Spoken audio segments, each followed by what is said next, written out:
Hello and welcome to episode 44 of the Randomer Nintendo podcast. I am Angel, and to my right I have this time Jason. Hi. I was worried for a second that Angel got replaced by an AI because... Yeah, I had that thought too, because like some of the cadence there was very, Yeah, my humanity was literally Jason. sucked out of me for like a couple seconds there. Like I felt it, and I'm just like, this is just what happens when you just kind of talk without a plan. Well, you heard Jason there. Kevin was the other voice. I was the other voice. Yeah, we got baritone Kevin and shrill, Jason. nasally, nerdy Jason. Yeah, it's a nice way to put Is it. that the kind of voice that I have? Baritone? You definitely have a kind of deep, like you have a better podcast voice than I would say. Yeah, I don't know if baritone we is do. the correct term, but it just means a deeper voice, at least the deepest. But I guess Okay, I'll baritone take it. is really, really deep. Yeah, Yeah. I don't think my voice is that deep. Well, after this Someone whole with- episode, we just fully embody the voices that Angel's assigned. So I have to like talk at a higher, shriller tone, and Kevin, you have to do like a. I don't think you can do sort of. anything more than you can. I've been recovering from a sickness, so I don't think I should. I actually don't know if I could go much more nasally, to be honest. It's as if I'm holding my nose to make it sound more nasally, but I'm not. It's just my voice. Weird. Well, Yeah. it is July 22, 2024 when we're recording. This episode will go up at some point, determined by Jason, as they usually Determined by pick when that Kevin, happens. too.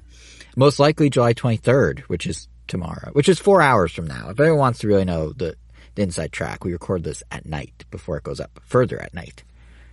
Yeah, it's been, well, I mean, I guess how have you guys been? I mean, I've been relatively uneventful since the last time we chatted. I mean, that was at the end of Anime Expo week, which I'm realizing makes sense now. The last thing I would want to do is a ton of activity right after a convention.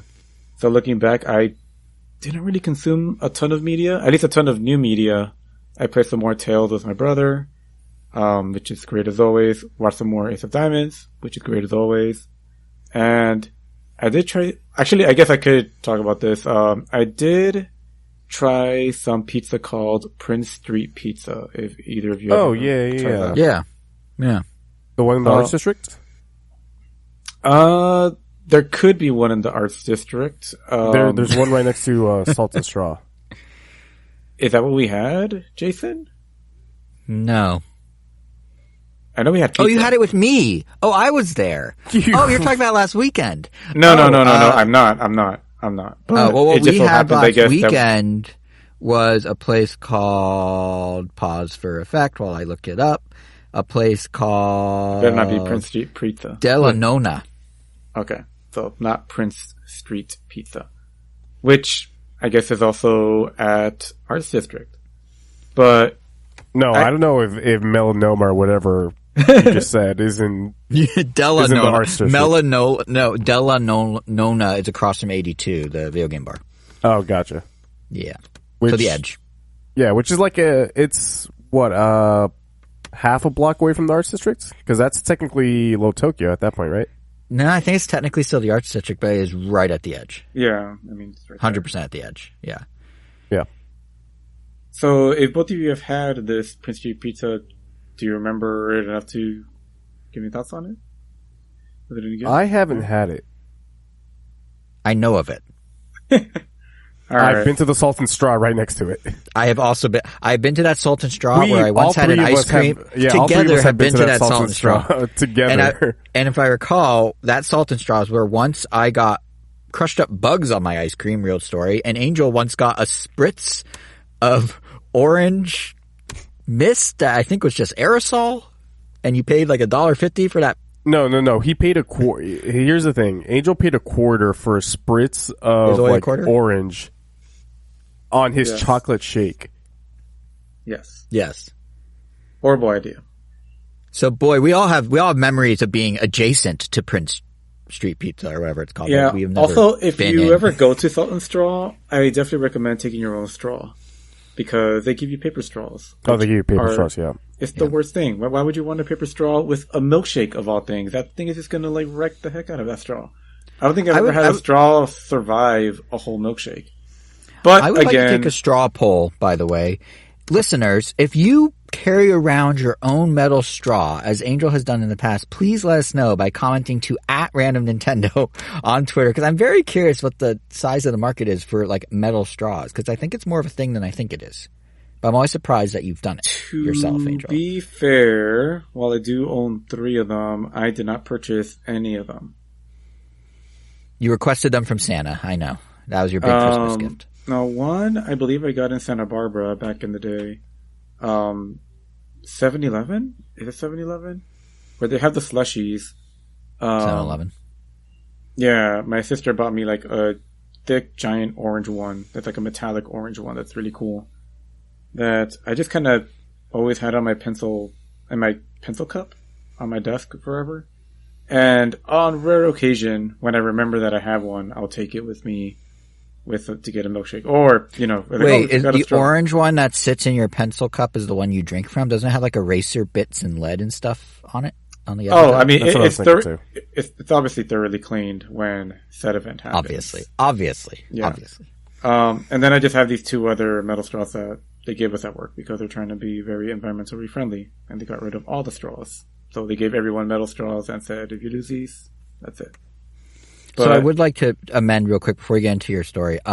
If you're going to reach out to us and tell us about your straws, we're going to call that a straw poll. Thank you. I'll see myself out. Please continue. Isn't that what you called it at the beginning?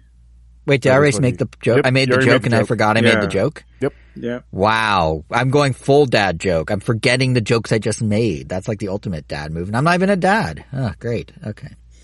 You're a cat dad. Dad cat? Cat dad. No, cat dad. I'm not a dad cat. I'm not a cat. Catty? I'm a catty.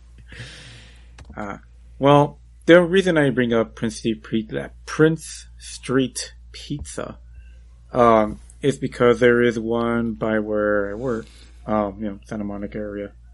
But it is apparently one of the few places that I guess uses a water filter, like a New York water filter. Apparently that's a thing. They attach a filter to their water system to make it taste like New York water, I guess. Because anytime you go to a pizza place with someone that has eaten pizza from New York or is from New York, they say it's the best thing ever. And hey, the New York pizza's better. It's got the gabagool on top of it. And then you ask them, like, next stop Broadway, Kevin. Next stop Broadway. And you ask them, like, where are the toppings? They're like, well, no, it's just supposed to be cheese or just marinara or something. Whoa. What New York pizza are you eating that's not pepperoni as an option? I don't know. It sounds like, from the very few people that I've talked to, they seem to prefer just cheese. Or it seems to be as popular as pepperoni. So I don't know. But point is... yeah, actually, cheese is pretty... Yeah. So, at that point, it's just 50-50 whether the person you're talking to is a pepperoni person or just a cheese person. But both people will always say that the bread is really good, that it could be good as is with or without it. And so this place supposedly has that. And I tried it, and the first day... Yeah, we went twice. It tasted okay. Yeah. We went 2 days in a row because the day that you need to acclimate to the chemical compound of New York tap water. Well, the first day that we went, everyone kind of agreed that it tasted fine. Like it was like, yeah, this is a pizza, and even the person that was like what's that word? Championing it, praising it. Yeah. Even they were like, oh yeah, it's not great today. So we went the next day. And there's also a pizza that wasn't available, the Fresh Prince. It wasn't the Classy Prince. It's something with Prince in its name. And yeah, I had that one. And that one was actually really, really good. The marinara was great. The bread was great. It kind of reminded me, which, take this backwards or forwards, however it makes sense. It reminded me of the pizza I had from the Italian restaurant I had in Japan. Or I guess the Italian pizza restaurant in Japan.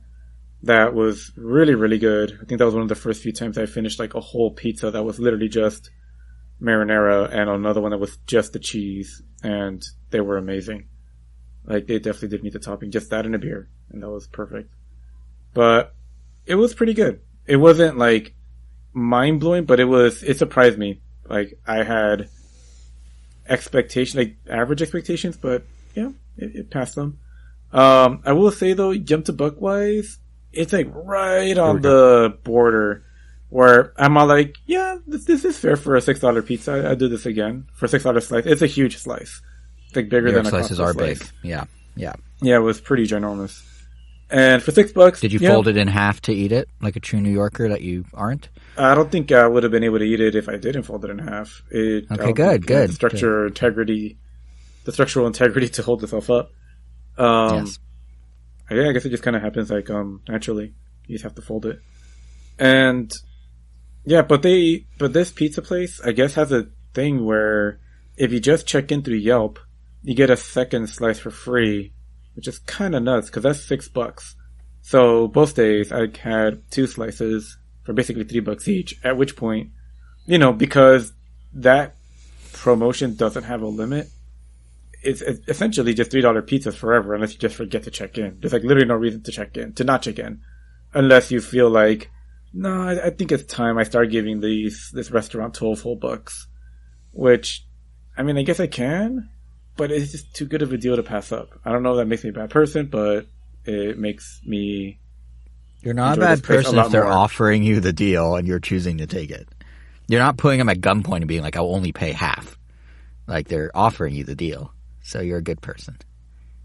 Okay, that's true. Yes. I think I got most of that. Yeah, if it wasn't for that deal, I probably wouldn't have even gone the second time. Because, the first time was like, yeah, I kind of got a little not shafted, but it wasn't that great. And because of that deal, I'm like, you know what? Like, well, it's another $6. Like, it's not that much of a loss. And yeah, it was really good. So, Prince got that name. Prince Street Pizza. If you're in the Santa Monica area, check it out. Or in the Arts District. Or in the Arts District, apparently. Which hashtag not sponsored. Yeah.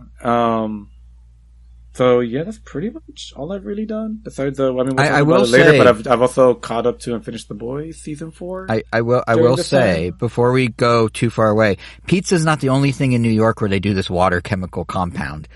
Bagels. Oh yeah, good thing. A place in LA. There's a place that does this. There's a place called Brooklyn Water Bagel, not far from where Prince Street is, a little south, closer to the airport.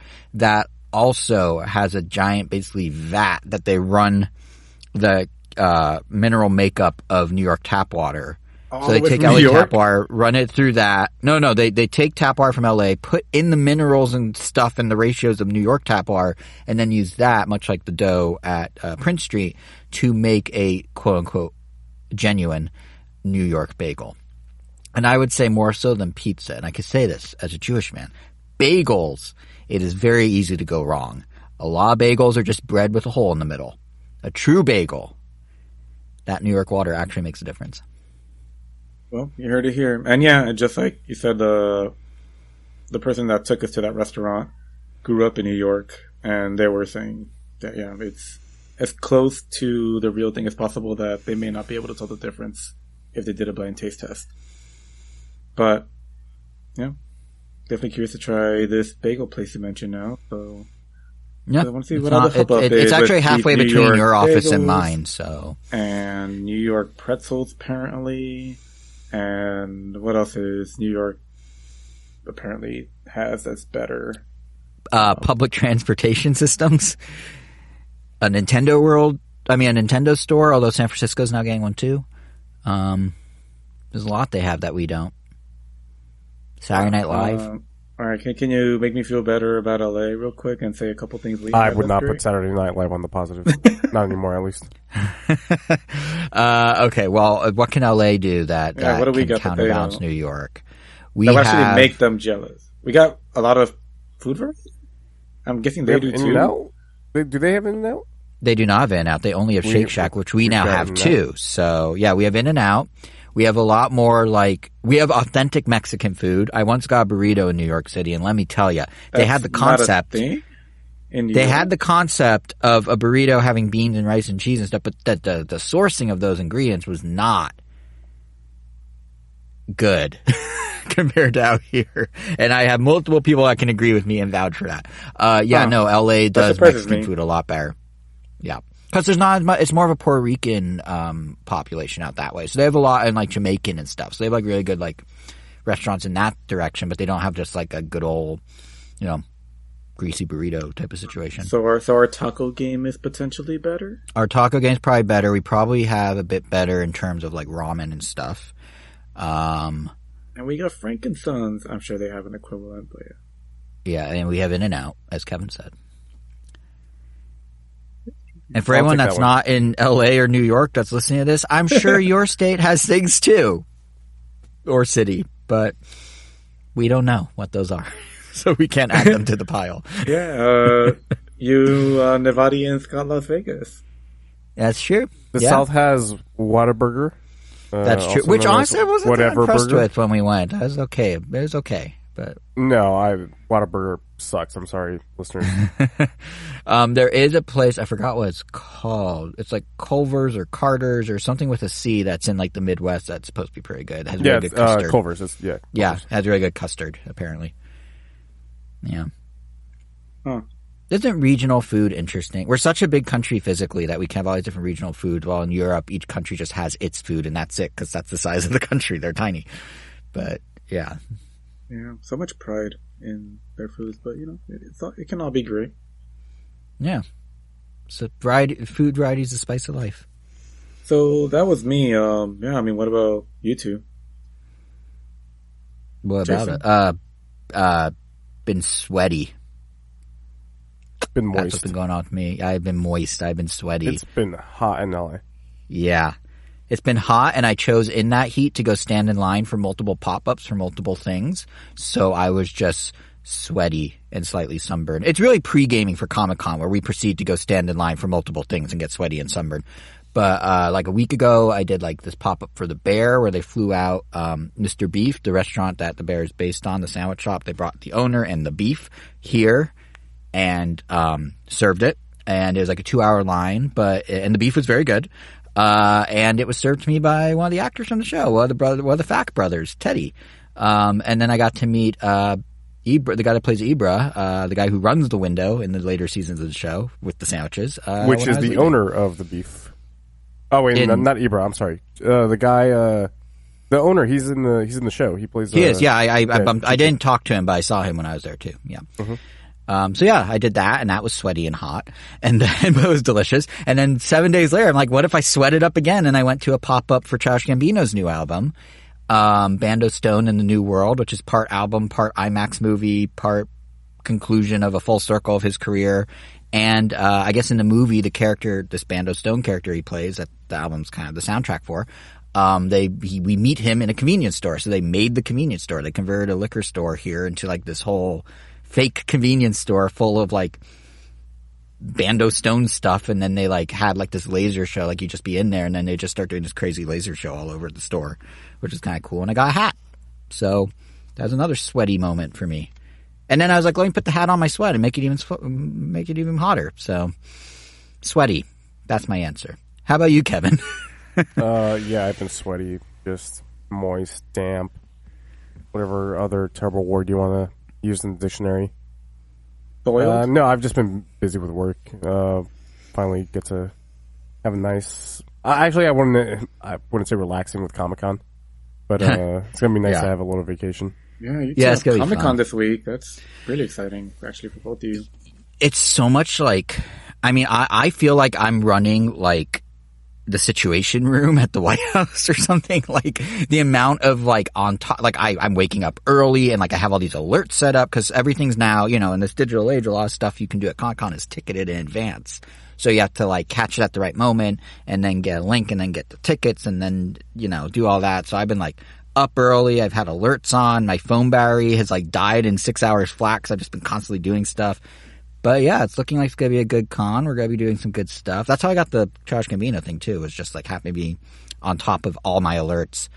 But yeah, it should be a fun year. It seems like Hollywood's, well, obviously last year they had the strike, so they're back in compared to last year, but it seems like they're bringing some big guns this year, somewhat. At least Marvel is, so should be good. Right. Well, I guess speaking of Gambino, did you want to dive more into it? Give us the entire... Yeah, I kind of wanted to... Give us the full Gambino, if you will. Sure, I kind of wanted to talk about this because it's interesting, because I feel like, I don't know if you guys have any, like, thing that you watch... I mean, I guess show won't work, but like any musician you like or anything where they kind of know when they're going to end their run. So they like kind of go full circle. And I just thought it was very interesting because with Childish Gambino, he, like I was saying, he put out this new album, Band of Stone in the New World. Done? With the name Childish Gambino, with this character of Childish Gambino, which originally I didn't think was a character, but he's kind of said as a character. So this is the final Childish Gambino album. And it's interesting to like see, it's interesting to see it like come full circle and him being able to say, this is where I'm done. And this is an album for the fans that kind of is like reflective of his career. It's just really interesting because he has every, for those who haven't followed Donald Glover's musical career for a while, he started with like what was known as like backpack, like rap, like kind of like, punchline-y and a lot of references to like the internet and blogs and like, Twitter and like that sort of like era of rap. And then he kind of grew that a little with an album called Because of the Internet that was a little more experimental, but probably my favorite.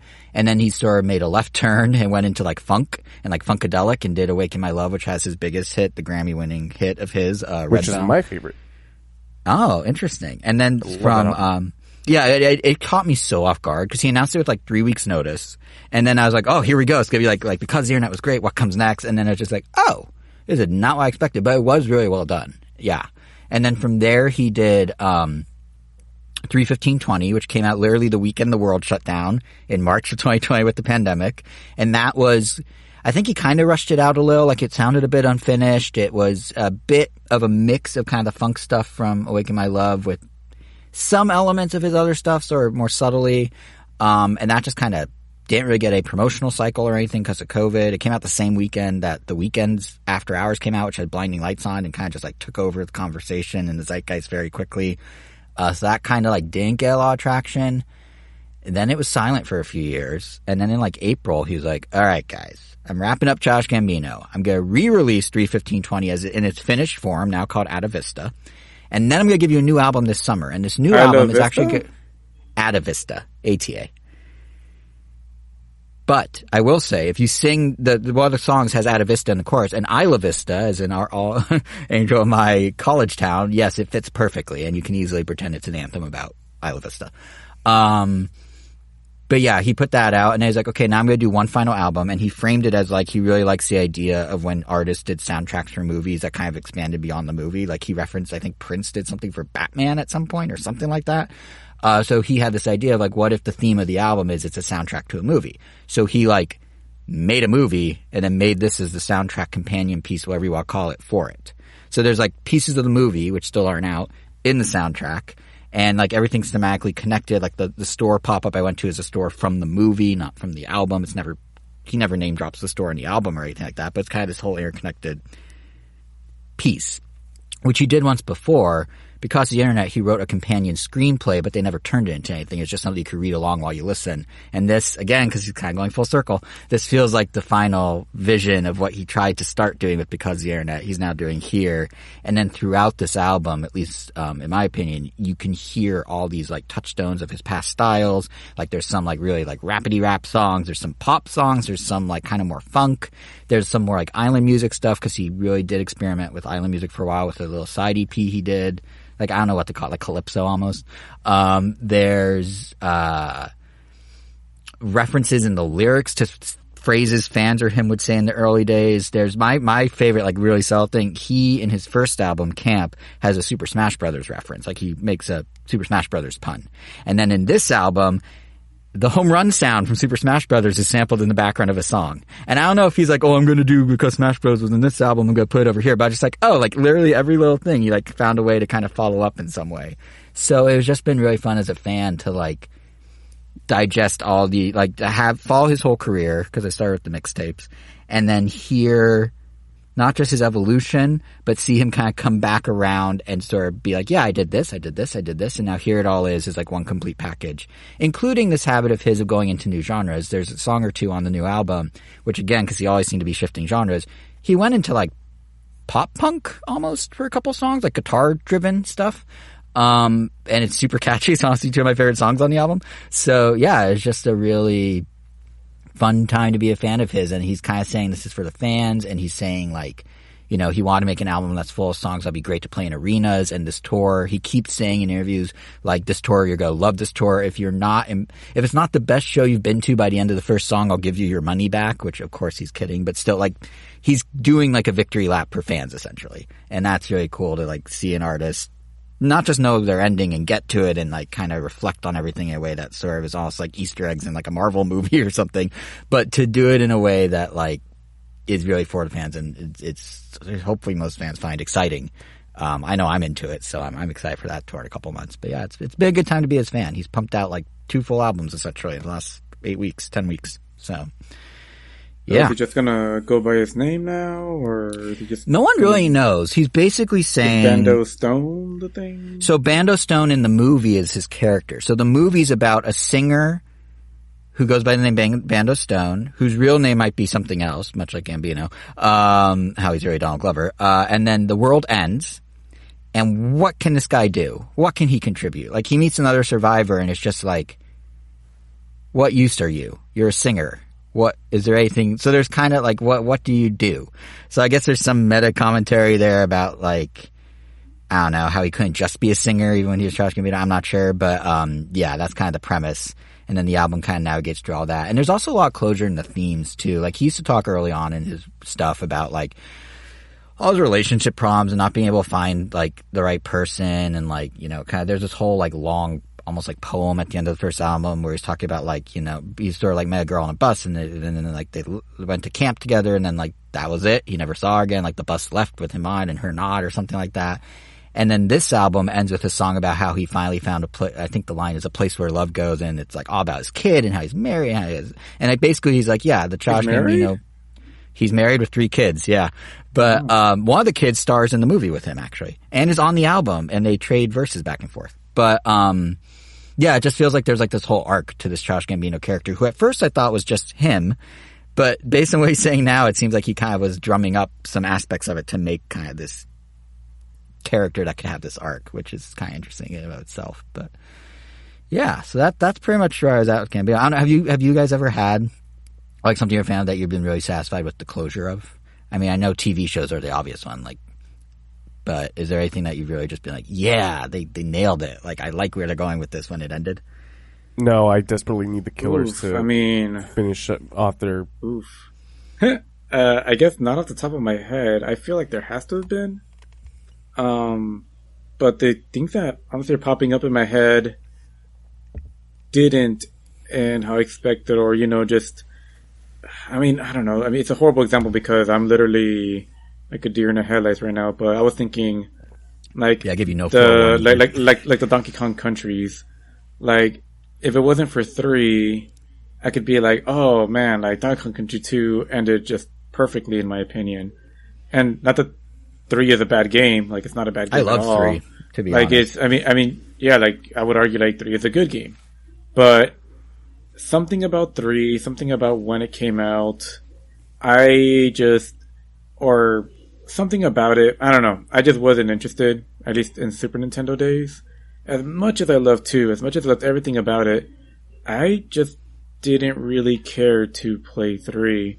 And when I eventually did, because I do own it, I did play through it and beat it, it just didn't scratch any of the itches that I had from DKC2. It just kind of felt like, oh, it's like DKC2 but bloated, which I guess is kind of like how a lot of people feel about DK64. It's just like, there's some great aspects about it, but it's just a lot. Like, it just felt like they were just cramming everything. It's like, nope, no idea is too dumb, no idea is too small. Just throw it all in there.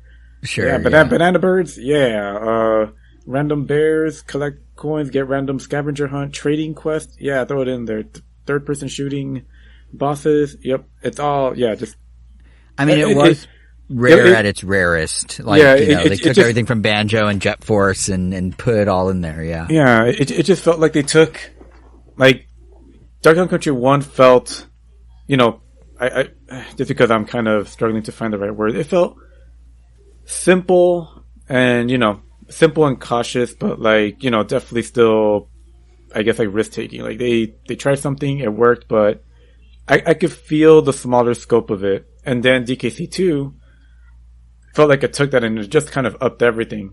You have more secret worlds, the levels are much more complex, and, there's more characters. There's, a lot of the level design also just kind of went crazy. You went from, Mayan temples was probably and the treetops. The treetop cities are probably the weirdest thing there. And then in TKC2, now you have like a carnival where you're riding a skull as a roller coaster, or the same said skull coaster in a library being chased by a ghost, or, a beehive.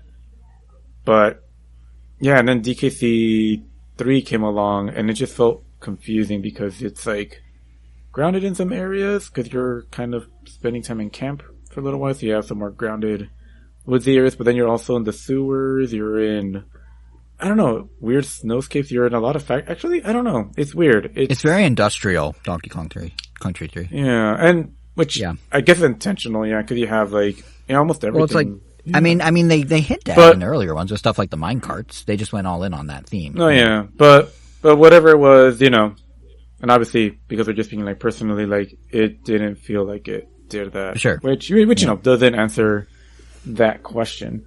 So come back to me. I'll maybe think of something. All right. Well, Kevin, have you heard the album yet? I guess I just gave a DKC 123 retrospective. Yeah, just give a nice synopsis of Donkey Kong Country. No, I have not. Did we lose Kevin? Maybe. Can you guys not hear me? Well, you know what? I guess I do have something after all. Where did he go? I don't know where the Yeah. I'm here. Oh, you're there. Have you heard the new album, Kevin? And do you have anything that you like this ending of? Like you felt? No, I have not. I really need the Killers to end their careers already. Instead of giving me more mediocre albums. I like him playing the Mirage. I'm just saying.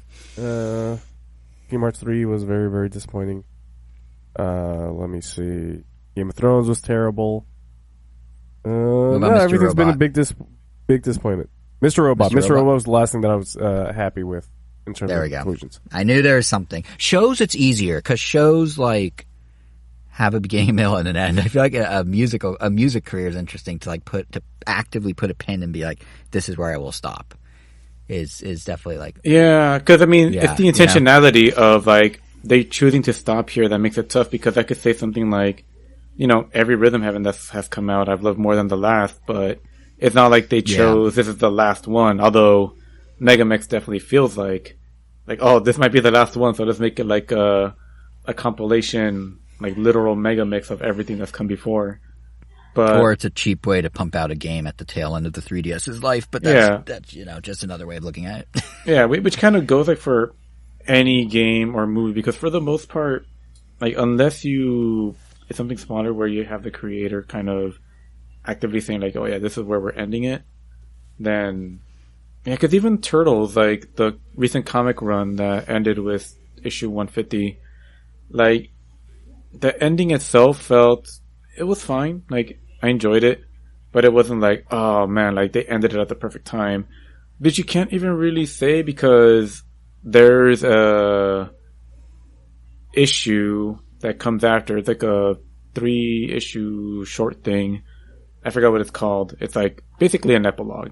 It's like, oh, follow this mystery turtle as we see what happens to all the other characters. So it's like, so even the ending isn't even the ending. But you know what? Yeah, I guess maybe.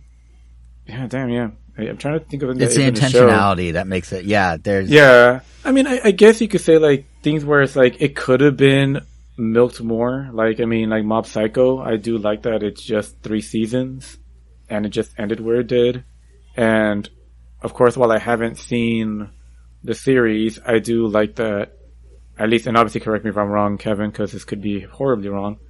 That Gurren Lagann was just the 2 movies, or as far as I know, that's where the story ends. And I really like that.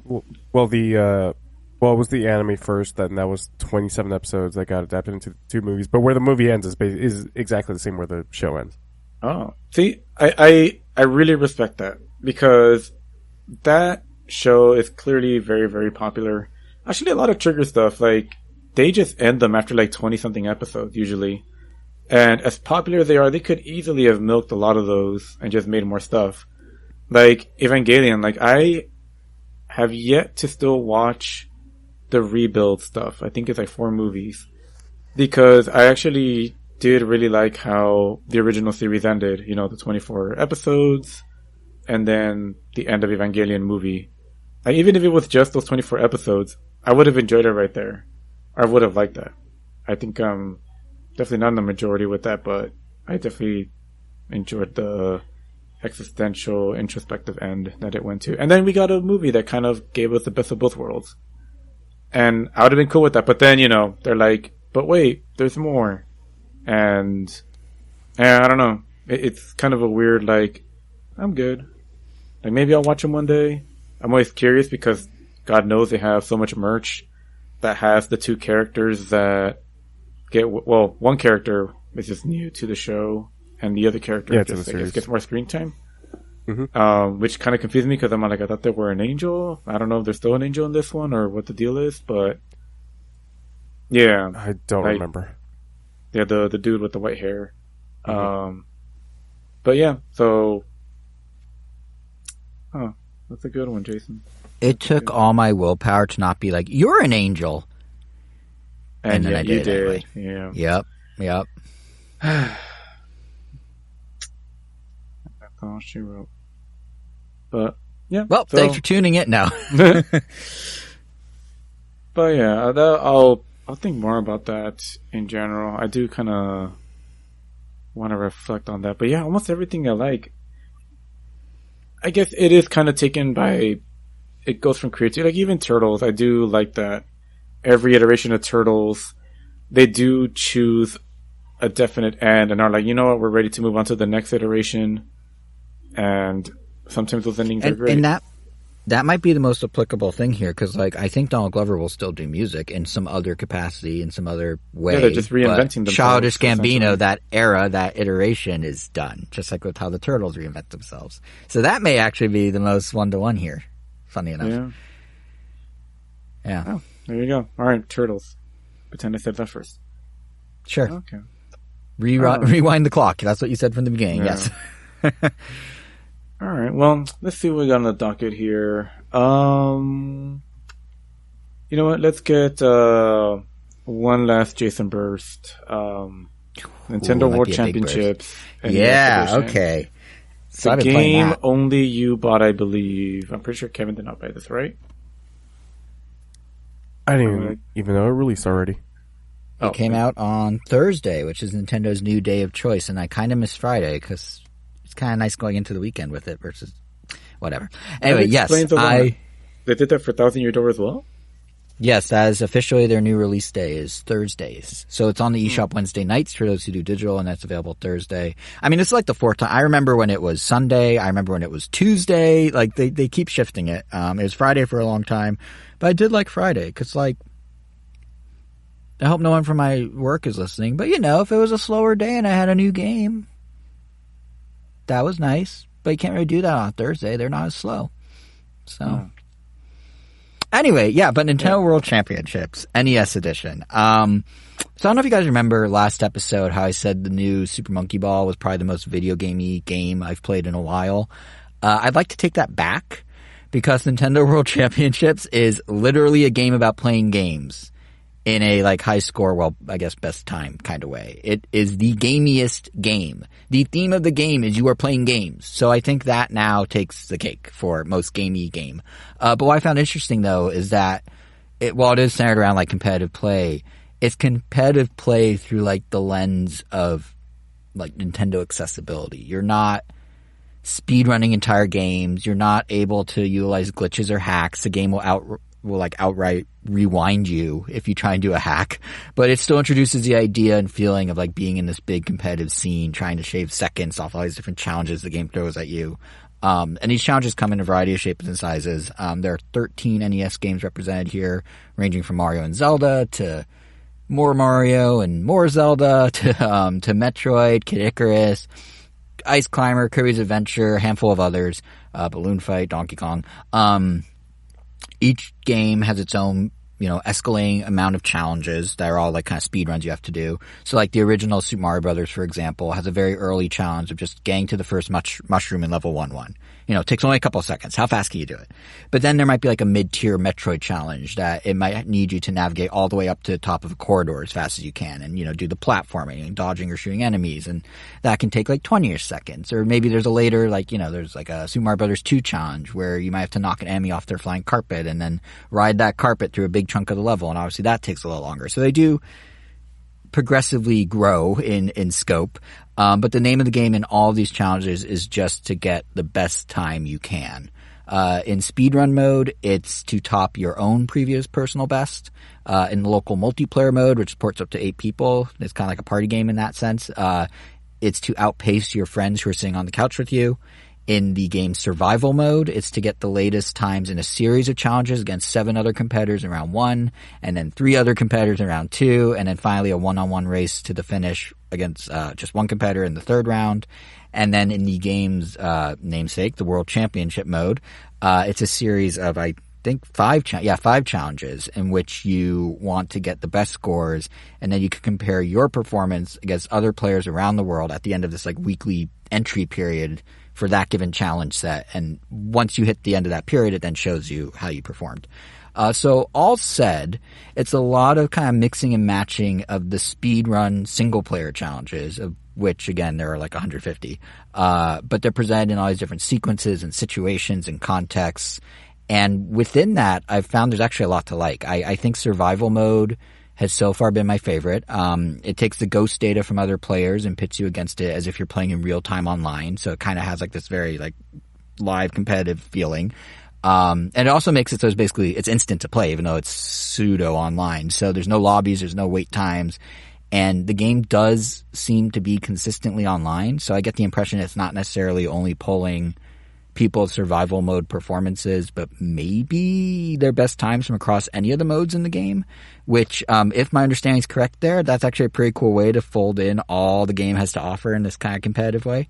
But I should say that the competitive feeling I think it does have its limits too. Like, I personally am not the most competitive of gamers. Shocker. I know. What? I know. But, so I'm totally fine with how the game is set up. Like, the game lets you try and earn higher grades for your speed runs or match up against like, a random assortment of people in the world, or like even the World Championship weekly challenges. It's just kind of like whoever happens to be doing it. I found that's enough to it. There's enough to it for me, that I keep finding myself, I'm in kind of the groove of like, no, one more, I got this, and playing significantly longer per challenge, per session than I anticipated just off that. And the game does have a nice loop that if you want to keep besting your scores and beating new challenges, and doing so you unlock coins that then can pay to unlock further new challenges. So there's kind of that little loop to keep you going. But if you're buying this as an avid speedrunning fan, I think this is where my point earlier that it's really a Nintendo style take on speedrunning comes into play. There are no leaderboards at all per individual challenge, not even among your friends and you. And when you do the World Championship, which I'm fine with, the random assortment of people, it doesn't let you access a full leaderboard at the end either. Instead, when it does the weekly tally at the end, it gives you a percentile. It gives you the ability to see how you performed among gamers born the same year, which I actually think is kind of a fun metric. And it lets you see a handful of specific scores around yours or below yours. It's like an approximation of leaderboards with all said and done, as far as I can tell. And it's also fleeting. Like, you can screenshot them. Like, the game actively encourages you to screenshot basically everything all over its interface. But I don't think there's any records anywhere else in the menus to like revisit your past worldwide performances or anything like that. At least not that I've found. What is there though is a really nice presentation, in which all this stuff occurs. It's one that definitely feels like Nintendo has recognized that these games and, this whole NES era and the idea of speedrunning are things that maybe not all Switch gamers understand to the nth degree. Like, especially on the age front, the game really leans into the fact that for many Nintendo fans, the NES is a piece of history that predates them. Like, straight up, when you first start the game, the first time it explains what the World Championships are and says that maybe many didn't get the chance to experience them because they weren't born yet, which is a weird thing for Nintendo to just throw in your face that you're old, but sure. And then on the next menu, it has you pick a title for yourself, like kind of like a little tagline. And I man, if you all feel old, it lets you pick if you're what generation of Nintendo gamer you are from NES up through DS, which like the DS isn't that old, is it? But also there's a tag of my parents played NES, which is just like, we are getting old, boys. But I do want to clarify though, none of this is to say the game doesn't like handle its speedrunning well. It actually does. My point is more, it's definitely catering to folks who maybe aren't as familiar with the history or the history of the NES speedrunning as it is. But what it does well. Like whenever you do a challenge, like when you're in the speedrunning mode, whenever you do a challenge, the screen's split. You see your current attempt on the left. You got your previous best on the right, so you can see like where you're going right and wrong. It highlights the exact button inputs as you're pressing them in the UI. For the weekly World Championships mode, you can see how the top performers hit their times by watching replays. They also give some customization options as well, should you wish to have like on-screen button instructions. Great for those youngins who've never played the NES. You can also pick how much space the screen gets. Like, it's the amount of attention. You can pick how much space the screen gives. You can have you can have yours and something next to it. You can have different UI flourishes, like the on-screen instructions. There's quick button combos, so you can immediately restart a challenge. You don't need to go back to the menu or wait till you flub. Like, you just reset. But again, it does feel like this is catered more towards introducing folks to speedrunning than the type of people who participate in, like, I don't know, Games Done Quick or something like that every year. Like, the whole grading system for your times is a good example of this. They rank you from S to A++, to A+, to A, to B++, to B+, to B, et cetera, et cetera. But at least for me, so far, not to brag, but I'm mostly in the A and S ranges myself. And by getting an A on each challenge, you actually unlock a corresponding in-game pin with other pins available for other achievements, like if you complete certain challenges and stuff. But my point is, the game is very forgiving with these letter grades, at least thus far, and giving you a pin so easily makes this again feel like it's not necessarily targeting the hardest of hardcore speedrunners. Like, it's kind of just like, I wouldn't call it baby's first speedrun, but not that either. So for me personally, that's actually kind of perfect. A sort of more casual, Nintendo-y approach to the whole idea of speedrunning with just enough juice to make me want to keep trying to better my score. Plus, as I mentioned, it's a very nice package overall. The game's aesthetic is basically lifted straight out of any NES classic marketing you may remember, or the past World Championships they've done in the past decade. Lots of purples. They have those pink vector lines everywhere. They have like the old school Nintendo Power font with like the yellow with the red drop shadow. When you're competing in a mode like survival, there's some crowd noise in the background during the final round that adds to the ambiance. Like, the pins you collect all have unique art and can be spun around to see the blank back of a pin. I'm not really sure why, but it's nice attention to detail. As is being able to declare your favorite NES game for your profile with literally a list of every NES and Famicom game ever accompanying released. Image? They have it. What? No image, just the name. But still, someone sat there and input a database of every NES and Famicom game ever released. But I think the real star of the presentation is the deluxe set, should you wish to buy physical. It's $50.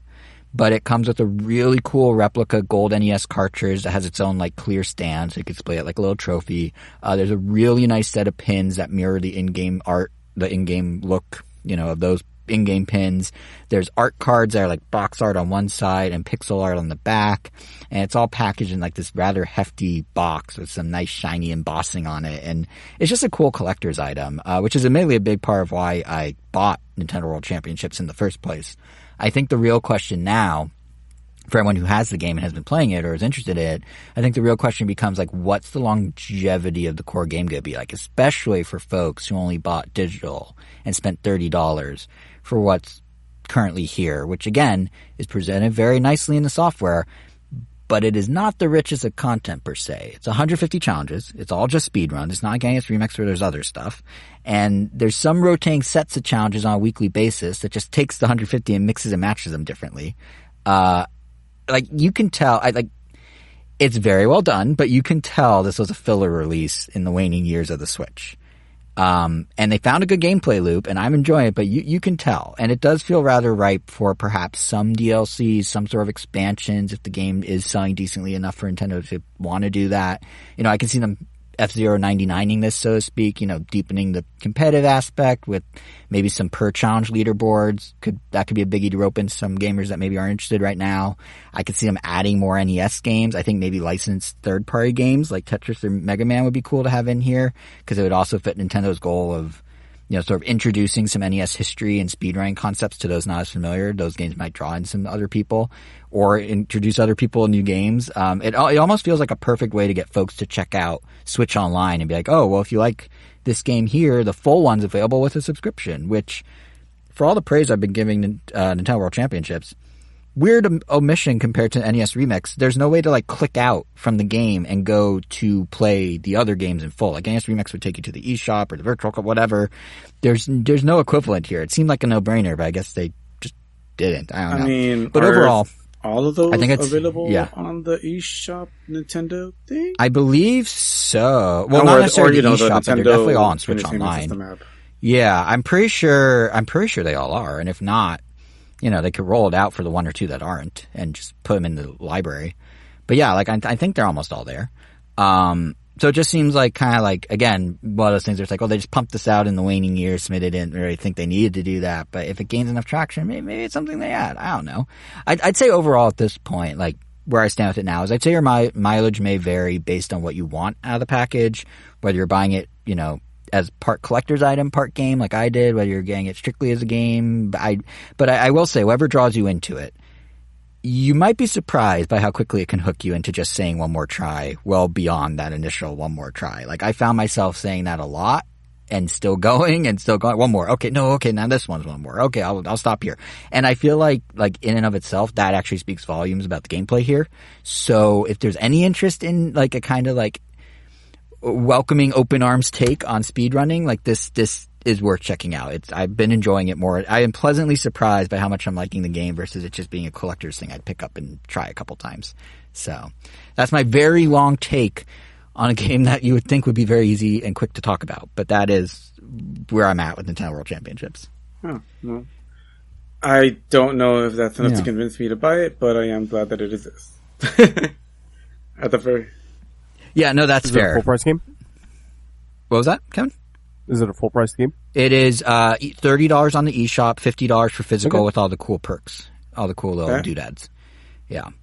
So honestly, if they could get away with $15 or $20, and I'd be like, this is a steal. 30 is a little pushing it. Because there was a lot of info to process there, but did you say there was local? Yeah, I just rambled.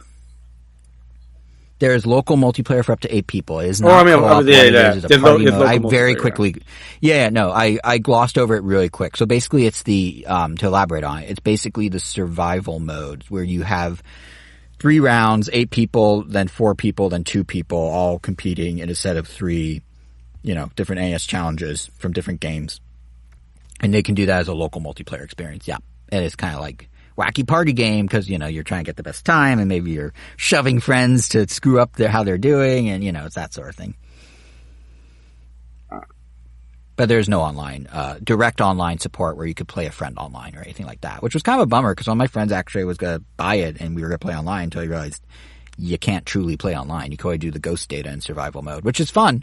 Favorite mode, like I was saying, but you can't sync up with a friend's ghost data. It's just kind of a randomized thing. It's very Tetris 99 or F-Zero 99 in that regard. Yeah, that's kind of weird for, I guess, a not free game. Well, Tetris 99, did that have an initial purchase? It has a paid thing, and then you can get access to direct multiplayer with friends. But the core Tetris 99, if you go do the 99 player challenge thing, you can't pick who's in that 99.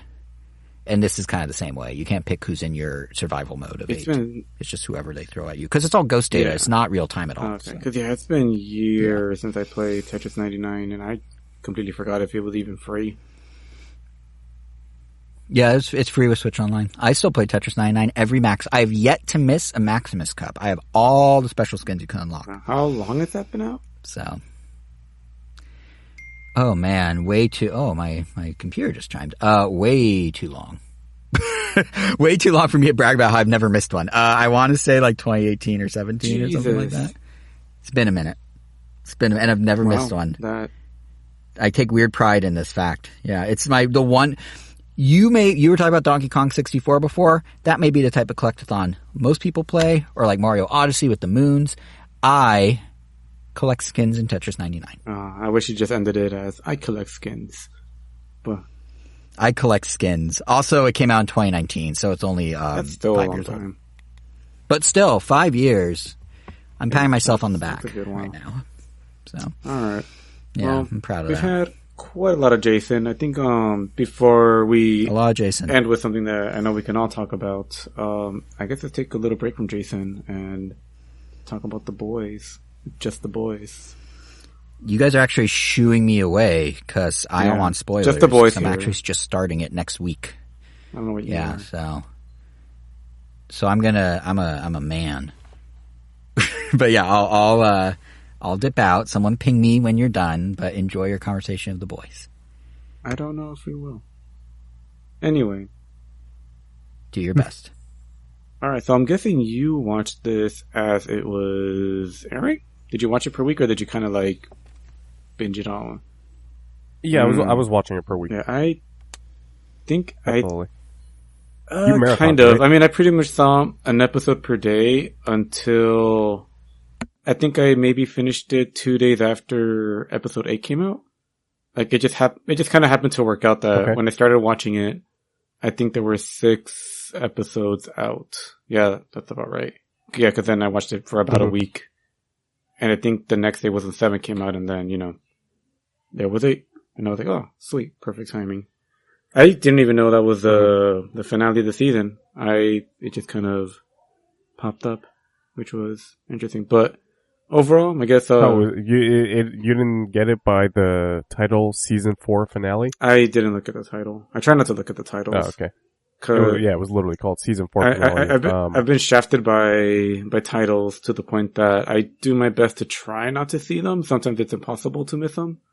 But to give you an idea, I've already said how much I'm enjoying Ace of Diamonds. Some of the biggest, most intense moments is, when they're in the big tournament and you're going to see how they win and blah, blah, blah.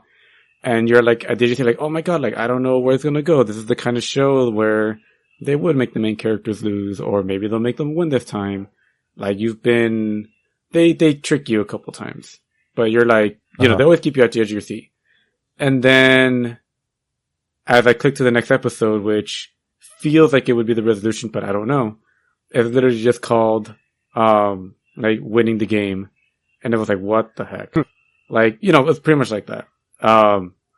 Either that was the name of the title or I'm thinking of a different part, but they essentially, that instance made me extremely cautious of seeing any other titles because of episode titles. Yeah, episode titles because I didn't think they sense. would just straight up spoil it, which kind of sucks because sometimes episode titles are interesting, like the one in Breaking Bad were kind of interesting.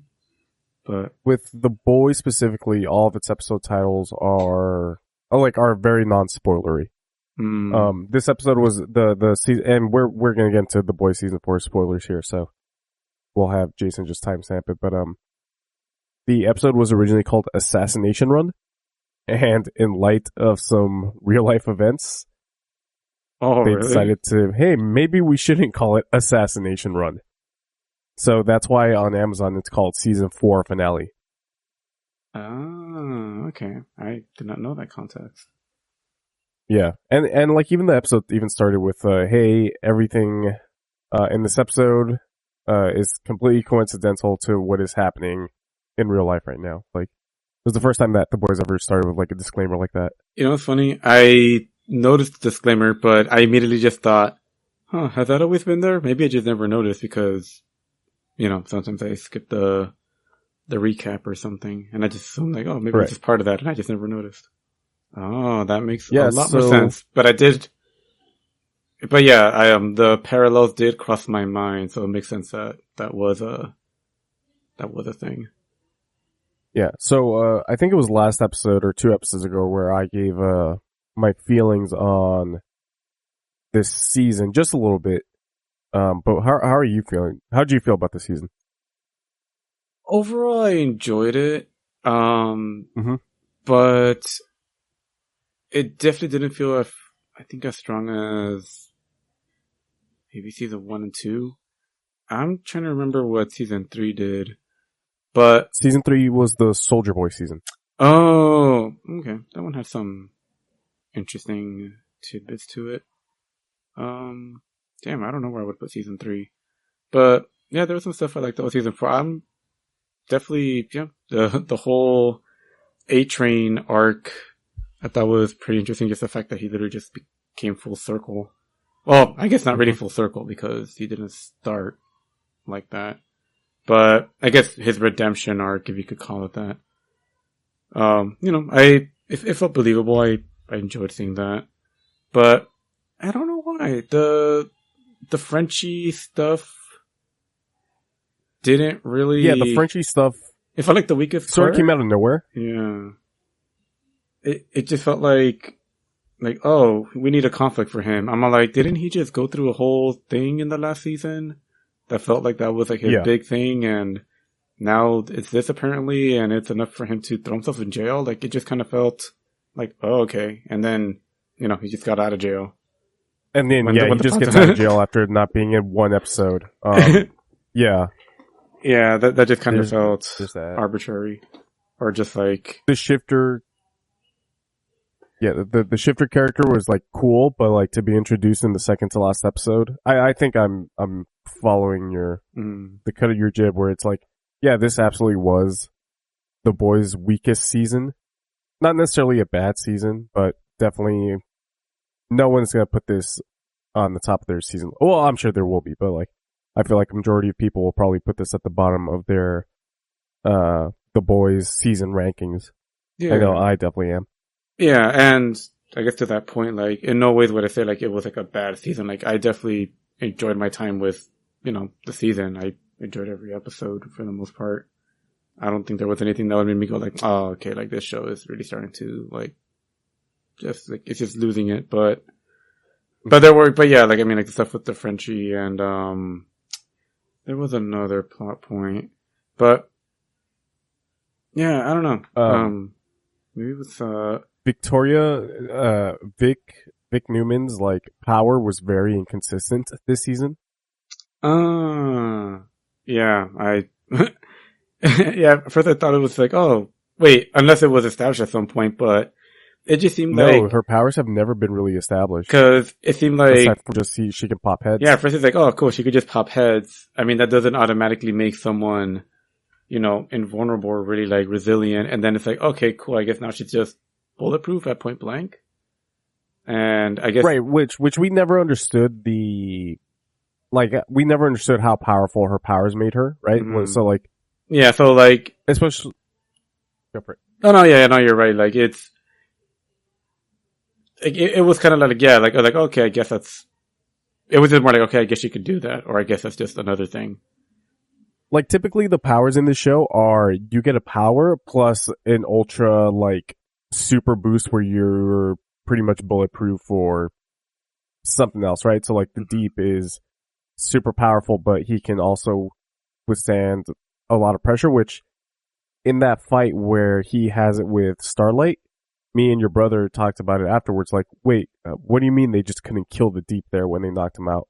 Well, earlier in the series, they did discuss how the Deep did swim, or like he walked the Mariana Trench, which is the deepest part of the world. And so it was like, after that knowledge, I'm like, oh, okay, then yeah, of course, they're not going to know how to kill the Deep if he can take that, It's funny because I buy it, but I totally forgot that, and I did think that as well. I just kind of forgot. Oh no, yeah, we both thought that. We were like, yeah, they could have absolutely taken out the Deep, but then the boys subreddit is like, did you guys forget that he walked the Mariana Trench?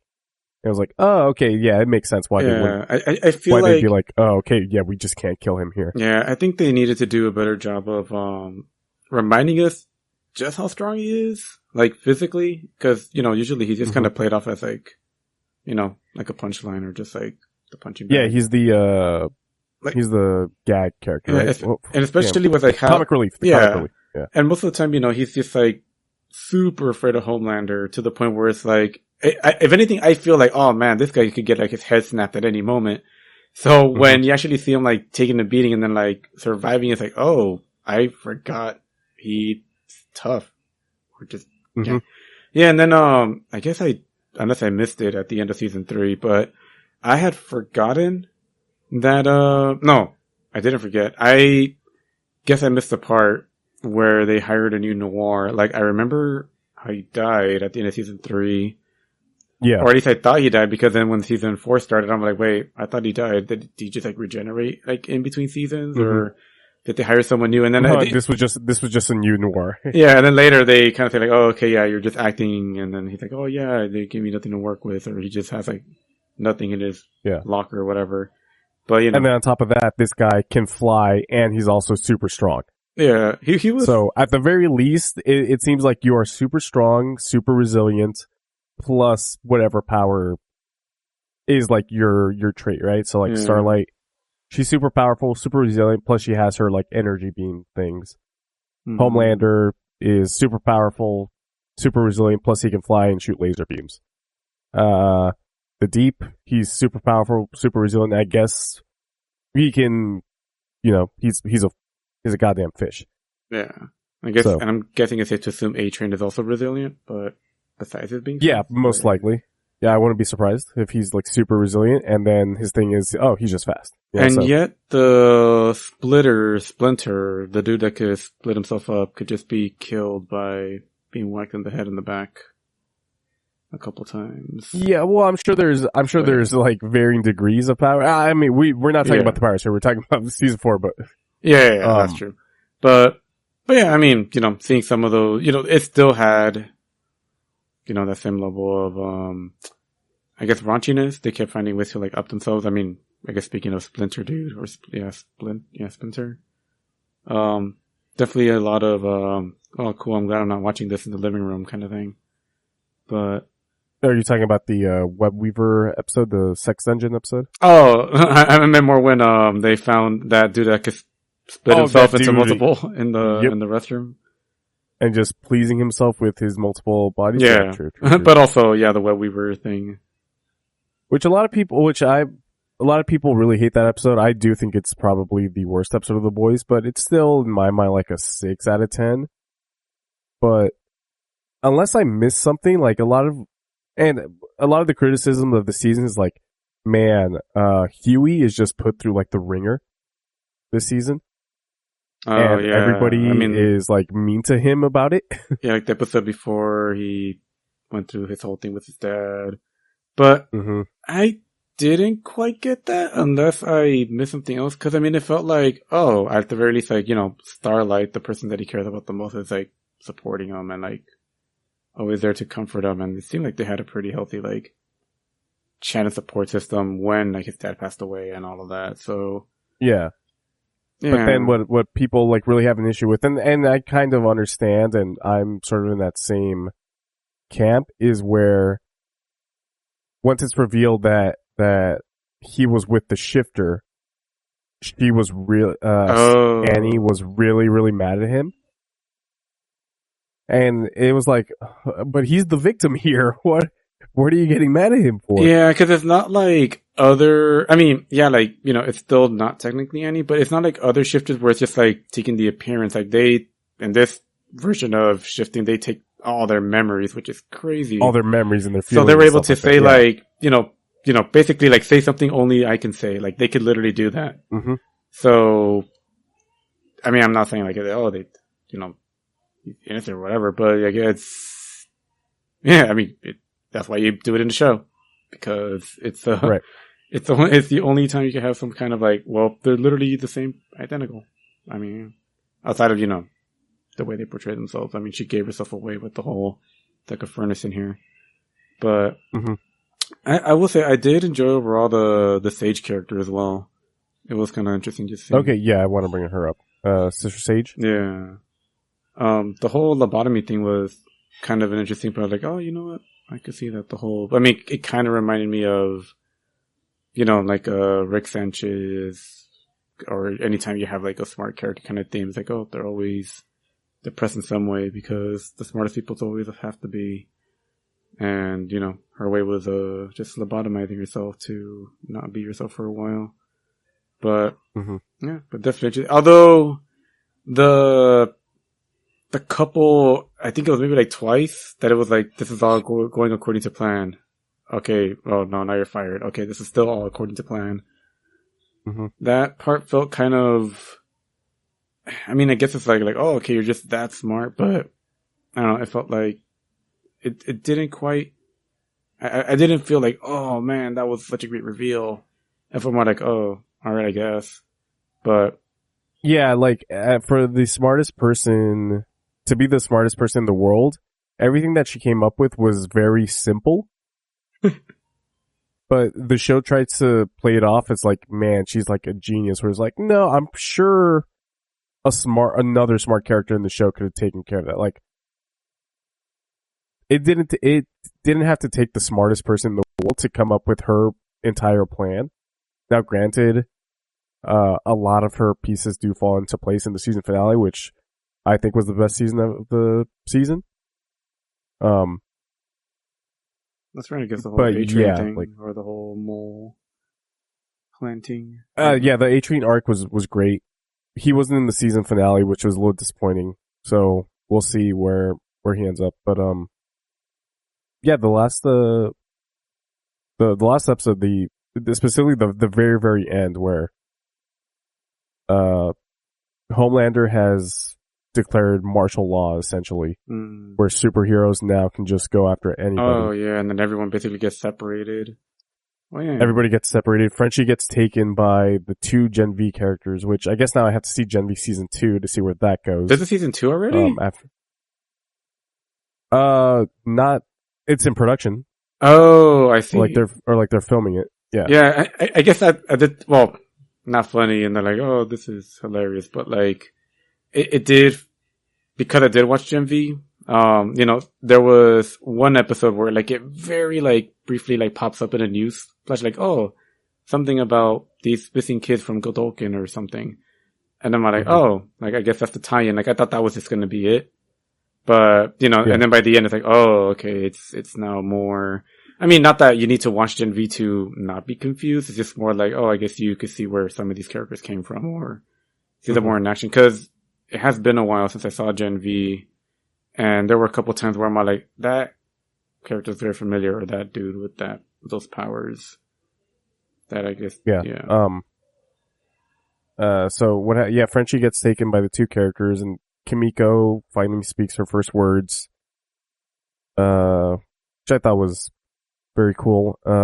Yeah. Huey gets taken, Starlight runs away. And then who am I missing? Oh, MM gets hit by Love Sausage in the airport trying to go back to his family. So everybody's separated, and the only heroes that we can really rely on right now are probably Starlight and A-Train whenever he decides to pop back up. Yeah. Wait, doesn't he have a Butcher? Is he somewhere? Well, Butcher has that parasite in him. Oh, yeah. And he's got those tentacle powers. Yeah, and he also has the virus from Gen V that he's theoretically going to try and exterminate every single soup. Yeah, that's right. I forgot he was just driving down looking at it. Yeah, he has what is that plague thing called from Resident Evil 4? Las Plagas. Las Plagas? Yeah. Yeah. But, yeah, it was kind of cool seeing Gus as well for just one episode. It was just one episode, but. Right. But yeah, I mean, I think they set up season 5 pretty well. I'm excited for that. Like I said in that last episode. Definitely. Yeah, it was a setup season for sure. It's a good setup season. Because setup seasons, sometimes you gotta slower pace. Yeah, you gotta get through some stuff so that the final one can just focus on, just payoff after payoff. The good stuff. Yeah. Exactly. And like, I don't know anybody who's not excited about it after seeing the season 4 finale. I know some of those episodes in mid-season really turned some people off to the point where they're comparing it to the comic book. And I talked about this in the last Random or Nintendo, but like, no, just stick it out. This show is nowhere near as bad as that comic book is. That comic book's best parts don't even compare to this show's worst, in my opinion. But so yeah, I'm excited for that. And like now like I said, now I gotta see Gen V, which I think I saw the first 2 episodes and then somehow just never went back to. So maybe I'll just watch the entirety of Gen V to get ready for season 2. Unfortunately, one of the actors from Gen V passed away, so they had to change some of the script. Yeah. I mean, Gen V, I don't remember if I talked about it on the podcast, but I mean, it was fine. Like, I enjoyed it, but it definitely felt like The Boys Light. Which, I guess that's kind of what it is. Like, sure, it's a spin-off. Yeah, just like none of the characters felt as interesting as any of the main characters. But, you know, at least interesting enough. I mean, at least enough to be like, it's like, we're watching it because it's part of the universe and it's just building on top of that. But the main character's power is the whole blood thing. Always still kind of confused. Like, how are you not passing out all the time? Unless her power is just creating so much blood that the blood loss doesn't make a factor, or it's not a factor in it. But, I mean, other than that, I mean, yeah, it's an interesting power. But, yeah. So, yeah, I think we came to the consensus. It's probably the weakest season, but still a pretty good season of TV overall. I can agree. Alright, I'm gonna put out a summoning circle, see if, Resident Rahman. Whoa, that was fast. Jesus. Well, that was pretty quick. I didn't unmute my mic. Now, hello. Wow, that was, well, if you heard me say that was, you came in fast because I didn't unmute. Too hot. I came in with a correction as well. I said the deluxe set of Nintendo World Championships was $50. It's $60. Oh man, I'm glad you corrected that. Yeah. Is that what you were doing this whole time? Just Googling? No, I was just staring at a wall waiting. No, I was just on my phone. Oh. Well, okay. All right. Yeah. I mean, you asked. Right, well, I guess that takes us to the final thing on the docket. Dream Hollywood Bowl shows. This is a very random topic. How did this come about? I know why it came about. So basically, 4 months ago, I was privy to the Hollywood Bowl putting on an 80s, 90s Disney show extravaganza. Which, you know, as a fellow, like, Disney baby, as some people call them, I was ecstatic because the 80s, 90s was when I was, you know, like, from 0 to 10. So, you know, Lion King, Aladdin, Little Mermaid, Goofy movie, you know, that prime. Like, it's kind of funny. It's like we were at that age, perfect age, when we got to pretty much, when we could appreciate, when we were at the age that we could really appreciate some movies, happened to be when I think it was called like the Disney Renaissance began with Little Mermaid. I think that movie literally came out in 1989, which for a crazy string of movies, basically like our whole childhood, every single year or a couple of years was like major hit after major hit for Disney. I mean, from Mulan to Tarzan. I mean, even like Hunchback of Notre Dame. I mean, I really like that movie, but I know it's not like a bunch of people's favorite, but it has some great music. But yeah, super nostalgic period. And then I don't quite remember what happened after that. I mean, Emperor's New Groove was good, but then I think you get Home on the Range, and then you get into the awkward CG years. G-Force. G-Force was a live action movie. That's not really part of their animated suite. Was it? Weren't the hamsters CG? Yeah, but that's not like, it's not the same thing. I know. And, yeah, so point is, very important part of Disney history, and you know, arguably like where a lot of my favorite Disney movies come from. But not my favorite, because we all know it's Fox and the Hound, and that's like the second movie they ever made. Point is, they had this concert, And I'm like, oh, my sister is like an even bigger Disney fan than I am. Literally goes to Disneyland almost every weekend. And I thought to give her and her husband, or my brother-in-law, tickets to that as a gift. So we were all going to go together. I got them super early in advance. I just wanted to get them, not even risk anything, because I'm getting to that point where I feel like I'm starting to, I could say I've purchased enough concert tickets to start to figure out how to do that. This was probably one of the last like big lessons I had to learn, but no regrets. Super happy with the decision. So basically bought the tickets early, waited, and then unfortunately the day of when we were going to just surprise my sister, just take her there and just let her see the billboard or whatever, she didn't feel well. So I had to cancel.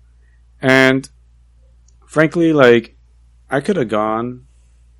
I could have also given the 2 tickets to other people that I could have gone with, but it just wouldn't be the same. I wanted to do experiences with my sister. And if she couldn't go, like, it just kind of, the word ruin is not the right word because it didn't ruin it. Like, it's just something that I just didn't want to experience it without her. So I was very happy, and honestly, it wasn't that hard for me to be like, no, yeah, I'm good. So I found 2 other people to take tickets, so they went in my stead. But during that time, because I know Jason and Rachel, mainly Rachel is the bigger Disney fan, I also gave them a heads up, and they got the tickets when they were readily available. And yeah, and then they went. Yeah. And we went. And it was pretty cool. Even as I've been indoctrinated in the world of Disney, courtesy somewhat of you, but definitely from Rachel. And yeah, no, it was a very cool experience. They did a lot of the movies you mentioned. They had the original voice of Ariel from Little Mermaid come out, Jodie Benson, and she sung her song, and then also sung a Toy Story song, which is kind of cool. They had the voice of Goofy. Bill Farmer was there, and he yucked and he gorshed and he did it all live, and it was pretty cool. And they did DuckTales live, and the whole Hollywood Bowl sung the woo, which was fun. But yeah, when I was sitting there watching the show, I kept thinking, like, what would this be like for, like, the, like, company I'm most passionate? Like, for me, I was like, what? Nintendo would never do this. Like, if they were to do a show, it'd be in Japan. And they just don't do stuff like this. The last time they did something like this was at the Pantages. They did the Zelda 25th anniversary concert, and it was really cool. Angel, you and I went. They like themed the whole Pantages. They brought out Koji Kondo to do Grandma's theme from Wind Waker. Like, it's a really special night. But I can't see some sort of like all-inclusive like thing at the Hollywood Bowl that Nintendo would do, but my mind just started like racing with, well, what would it be? And then I kind of got excited about the potential, and then we were chatting, the 3 of us, about like, well, what would our dream, if there was any show that could happen at the Hollywood Bowl? Like the Disney one was really cool because if you grew up with these movies, if you were adjacent to these movies, if you heard Goofy ever go gorsh, like there was something there to enjoy, and you know more Disney songs than you think you know, and it was a really fun night. But yeah, the gears just started turning, and I was like, man, it would be so cool if Nintendo were to do something like this. Like, they need an excuse. It would have to be, I don't know, like a company anniversary, maybe their 140th in 2029, maybe their 150th in 2049.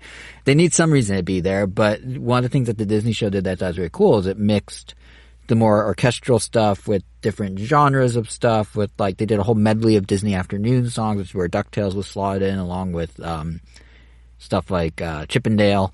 And I was like, yeah, you could do a pretty eclectic, stuff with lyrics, stuff without lyrics. You could do a pretty eclectic set, and like Nintendo could do something really cool. Like, they could bring, some Mario music, some Zelda music. They could bring out some like electric guitar at some points and do like some F-Zero music. They could have the holograms of like the various musical acts from Splatoon and do some of that. They could have like a KK Slider hologram and do something like that for like a more slowed down portion where it's just him like acoustic.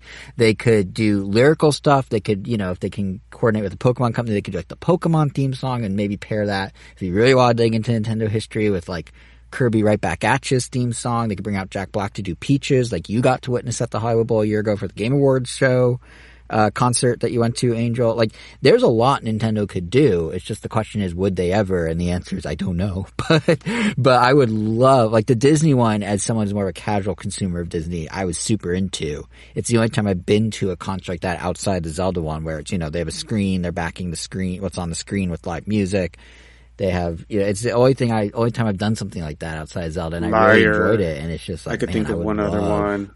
What's the other time? Really? What's the other one? Dragon Ball at Comic-Con 2 years ago. Yes, and that one was really cool too, actually. Yeah, I was really impressed with that one. one. The fireworks at that one. Sick. Yeah, that one was legit. You pretty much experienced and they're doing it again Dragon at Ball to Comic-Con Dragon for Ball One Piece Z? this year. Yeah, I know the entire arc of Dragon Ball strictly through song. But yeah, like those sorts of shows, I kind of realized, like, especially at a venue like the Hollywood Bowl, or the Randy Shell down in San Diego for Dragon Ball. It's really cool, and I'd love it to be like something where my passion lies most heavily. Like, if Nintendo could pull it off, they could bring out Koji Kondo to do something. If they have Miyamoto pop in and say hi, and just make it like a celebration of the company and its history through music. Nintendo World Championships NES Edition, the concert, it just seems like they really like to look back at themselves, Nintendo, and sort of reinvent the wheel of like how they can present their legacy to people who never grew up with it. So it would be super cool if they did something at the Hollywood Bowl. I don't think they will, but I sure would love if they did. And they can get not everything has to be the biggest hits. I know I rattled off a bunch, but they could do stuff from Smash Bros, obviously, but they could also do like... Smash Brothers can literally just be its own concert because it's already a game celebration. Exactly. Yeah, they could just lean in on that. Yeah. But like, I don't know, it just felt like it got my gears turning about like, wow, what would be like that dream Hollywood Bowl show? And obviously for me, Nintendo, but what about you guys? Like, what would you... If you could have your dream concert, your dream thing you love set to music, on the what would it on the be? most likely to happen end of the spectrum, I would just love Nintendo to just do what they did with Zelda, but just for Mario specifically, just because there's no way they wouldn't play Gusty Garden and everything else is just cherry on top. But it just seems like such a no-brainer. They've done it for Pokemon, they've done it for Zelda. Like it kind of blows my mind that they just haven't done it with Mario. I'm sure there's a reason I'm overlooking, but they have in Japan, in the US, to be fair, where clearly there is a huge demand. No, I agree. Yeah. On the opposite end of the Nintendo spectrum, though, I love the rhythm heavy music. I would love to just see a concert of just the vocal tracks. Like, it's a shame that those basically, outside of the games and just YouTube rips and the really rare CDs only released in Japan, are pretty much can be very easily just lost to the ages. And there's no way they would ever put a concert for that because, they barely even gave Rhythm Heaven a release here. It was just like a shadow drop. So, but, someone could dream. So that would probably be a dream concert. But, it'd be cool if they mixed it into a bigger concert. But then and then they and then they do the Wii Shop music live with an orchestra or something, and then they go into the download games, and then it's that'd be the more likely route. But then we wouldn't get all the songs I would want, because there's some songs that I feel you would only get if it was like a Rhythm Heaven dedicated thing, versus here's also some WarioWare vocal tracks, because they also happen to have their own vocal tracks that are kind of wacky and fun. I'm sure if you get a lot of Nintendo fans, who doesn't know the Ashley theme or the Mona's Pizza, right? They have so many vocal. Even Jump Up Superstar or something would be great in that context. They did that at the Game Awards a number of years ago, so I was very fortunate to get to hear that live at the peak of my Mario Odyssey hype. But so Nintendo had a lot of stuff, but I think non-Nintendo wise, my one that I would love to see, just because it's still my dream to watch it live somehow, is basically do the same way as the Hollywood Bowl Disney Spectacular, but just make it Transformers. Mm-hmm. And I would, that'd be cool. And I would love it if they start with the 80s show, do the intro, do some of the, have it be a live orchestra, because a lot of it does sound like it's trying to be live orchestra. Just have some of the soundtrack, fighting Decepticons, blah, blah, blah, just have it on the screen. And then have an orchestrated medley of parts of the music, but don't have Stan Bush appear at all. and just have, the music that wasn't the power metal. Because, and that's kind of what Sonic did, because I went to their concert, and I also went to the Final Fantasy one, so I've actually done a couple of these video gamey ones. But yeah, like, they totally teased us. Like, they did Sonic Adventure and Sonic Adventure 2, but didn't play any of the vocal tracks. It was just like, a lot of the levels that we really like. Oh no, I take that back. They did do Escape from the City, but they obviously skipped, Open Your Heart and Live and Learn, which is like, oh, come on, you're not going to skip it. And then, the rest of the show just keeps going. And they save it till the very, very end. And I think one of them was even like the encore. So it was like very, very, very end that we're finally hearing like one of the main ones that you would really want to hear. And that's how Dragon Ball did theirs when we were at Comic-Con. They saved the theme or whatever that song was till the end, and then they sung it like 3 times. Oh yeah, the Chala. But yeah, I mean, and then from 80s Transformers, you could do a whole Beast Wars section. Then you could go into Transformers Animated, because that has a really catchy theme. And then even throw in like a couple orchestral nods from the Bayverse movies, and maybe even have like a Linkin Park pop up, and they could do New Divide and have like a Chester hologram appear or something. Well, that's hard they're never going to do a Chester hologram. They've said that, but an orchestral version of New Divide would be. Yeah, and then you could go straight into Transformers Prime, and then and then even have like the music from Transformers War and Fall of Cybertron, because that had some great music as well. And then finally, when it looks like it's all over, Stambush comes out, he plays a touch. But then he comes back for an encore to play Dare, which is the one that I would really, really want to hear. And yeah, that'd be amazing. And that's what I want. Yeah, that actually would be pretty fun. Kevin, what about you? What would be your... Well, you guys have chosen video games, so I'm going the other route. One that... Transformers? Okay. I think Angel would... well, you also picked Nintendo. He did start with Nintendo. Yeah, it's true. I do the housekeeping. But I would love to see, like an anime like OST concert. Like some of my favorites, like Kensuke Ushio, who did the Chainsaw Man soundtrack. Like, I mean, specifically, if it'd be my dream one, it'd be like my dream OST is like have the guy who composed the Chainsaw Man soundtrack, the Jujutsu Kaisen soundtrack as well. Angel, I'm sure you would love to hear the Attack on Titan OST live. Oh yeah, I mean I've heard at the very just the OST in general. Jesus, that has so many great tracks. Yeah. Yeah, and so like just make this like a huge run of my favorites, but Attack on Titan is going to be on there as well because that soundtrack is amazing.